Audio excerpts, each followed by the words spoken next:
नमस्कार मित्रांनो, मी अक्षय बोबळे. आपण प्युअर गावरान कुक्कुटपालन करतो.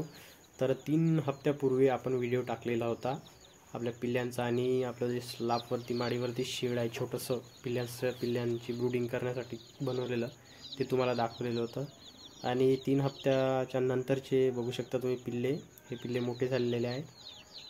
तुम्हाला जेव्हा दाखवले तेव्हा 20 ते 25 पिल्ले होते आणि आता 2-3 दिवस काही पिल्ले निघायला वेळ होता तर पूर्ण पिल्ले निघलेले आहे ते.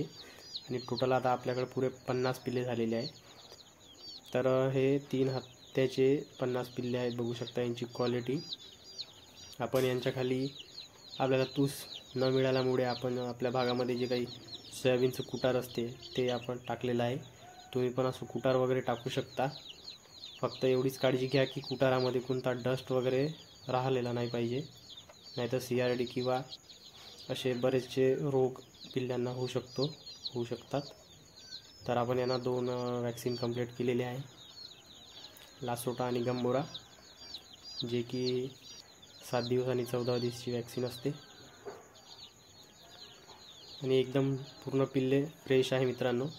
1 महिना झाल्यानंतर आपण यांना आपल्या फार्मवरती शेडवरती नेऊन सोडणार आहे आणि तिथेच यांना मोठे इथे आणून सोडणार आणि त्यांची ब्रूडिंग पुन्हा करणार. तर हे वाले पिल्ले आपण शेतामध्ये नेल्यानंतर आपल्या फार्मवरती नेल्यानंतर यांना सांभाळणार आणि यांचा जे काही पॅरेंट स्टॉक आहे, आपल्याला जे आपले कोंबडे वाढवायचे आहे 200 ते 500च्या जवळपास आपल्याला ठेवायचा आहे पॅरेंट स्टॉक. त्यासाठी आपले हे पिल्ले आपण घरगुती पिल्ले आपण ठेवतो आहे. तर बघू शकतो पिल्ल्यांची क्वालिटी. बरेच जण विचारतात जातात पिल्ले विक्रीसाठी आहेत का? सध्या विक्रीसाठी पिल्ले नाही आहेत. चॅनलवर नवीन असाल तर सबस्क्राईब करा, व्हिडिओ आवडला तर लाईक करा. धन्यवाद मित्रांनो.